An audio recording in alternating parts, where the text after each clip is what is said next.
People have no energy because mental diarrhea. You eat bad food and then try to stop diarrhea, it's not going to work. This much you do. Tonight before you go to bed, keep it down and go to bed. In a little while, if you simply sit here, things around you will reverberate.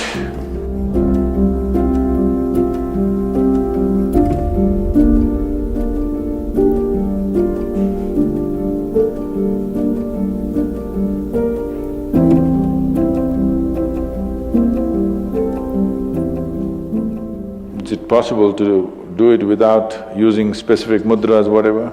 Yes. These are all small help, little assistance.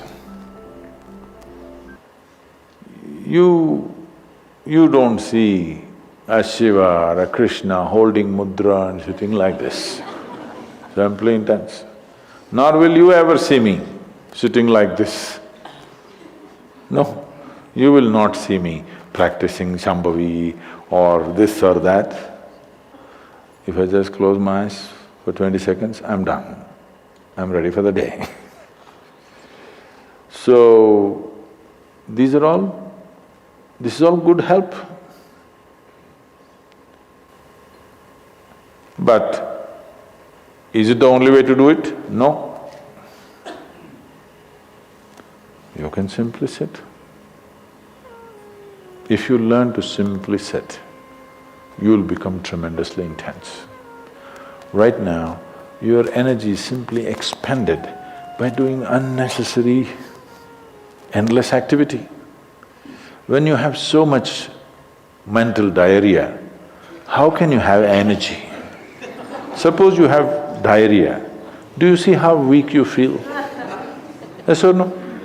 Right now this mental diarrhea, that's why people have no energy. They want to just eat and sleep all the time because mental diarrhea is very exhausting. If you have physical diarrhea, you know how exhausting it is. Yes? This is also equally exhausting. People are sleeping 8 hours, 10 hours a day, not because they're working so much or their body is in such a bad state, it's just mental diarrhea. If you stop the mental diarrhea, there's enough energy to make this very, very intense. Now how do I stop mental diarrhea? If you have diarrhea, physical diarrhea, what is the first thing to do? Huh? What?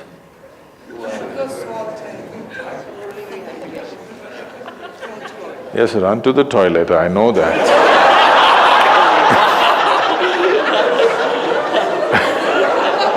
I'm saying as a corrective measure, what's the first thing you do?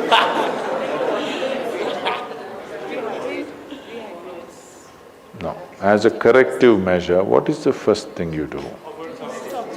First thing is stop eating, right? Yes or no? But diarrhea means in some way we've eaten something that the body doesn't want. It's trying to throw it out. Yes?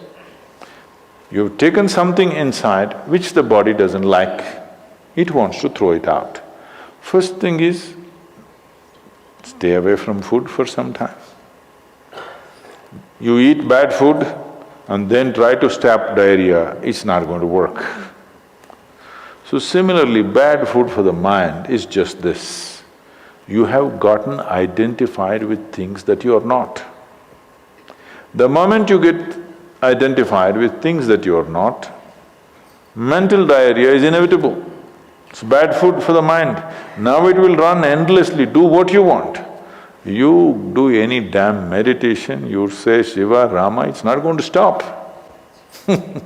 It's not stopped, isn't it? Because bad food is being eaten every day, you're getting identified with more and more things and you want to stop your mind, you do whatever kind of circus, it is not going to stop. If you disidentify with everything, if you understand what is you and what is not you, If you keep a little distance from that, mind will become still. If you want, you can use it, otherwise you can keep it. Now my hand is there, if I want I can move it, otherwise I can keep it. This is a useful hand. Suppose it starts jumping like this. You clearly know there is some kind of an ailment, isn't it? Yes or no? So if hand is jumping, you know it's an ailment. If mind is jumping, is it an ailment or no? The ailment has come because continuous wrong diet. You tell your mind that I am this, I am this, I am that, I am that. It's having diarrhea. You stop giving it wrong food. If you clearly see what… even if you do not know what is me, at least you know what is not me, isn't it? This much you do. Tonight before you go to bed, sit on your bed and sit down and discount everything that is not you. This house in which you're living, is this me? No. This loving parent or mother, father, wife or husband or child, they're wonderful, but is this me? No. Now these nice clothes I'm wearing, is this me? No. Now my body, I like it, but is this me? No. Now I'm having so many thoughts, is this me? No. Now I'm having wonderful emotions, is this me? No. Like this, everything that's not you, before you sleep, keep it down and go to bed. Tomorrow morning, you will wake up considerably more intense than today. Every day you do it. In a little while, if you simply sit here, things around you will reverberate. Really. I was a few years ago, couple of years ago, I was in America and this is a very typically American question. This lady comes up to me and she's very angry. I've been doing this yoga for last 35 years, nothing happened. But you went and just sat on a rock and things happened to you. This is not fair. Where is that damn rock?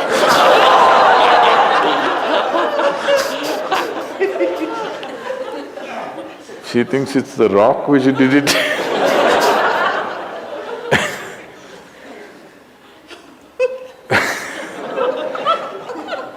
The only sadhana that I did in my life is, right from my very early age, though I was very actively involved with everybody around me, I never identified myself with my parents or my siblings or my endless number of friends or the society or the religion or the country or anything around me.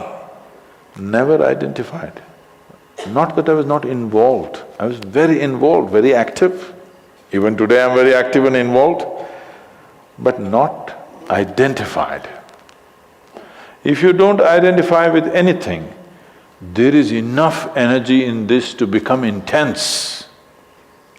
See, I want you to understand, your life energy right now in this body, how many things it's doing here as you're sitting here? Hello, do you know the complexity of activity it is doing? Every cell in the body, your liver, your kidney, your damn spleen and all kinds of stupid things that we cannot even figure even today. Yes? Just see as you sit here, how many things this energy is doing. Obviously it must be intense to do all this. You are not able to experience it because of diarrhea. When you have diarrhea, that's how you feel, isn't it? Yes or no? So that's how it is. Stop the diarrhea. Stop eating bad food, diarrhea will stop. Once diarrhea stops, there's enough energy in this to sit here and reverberate in a very intense way.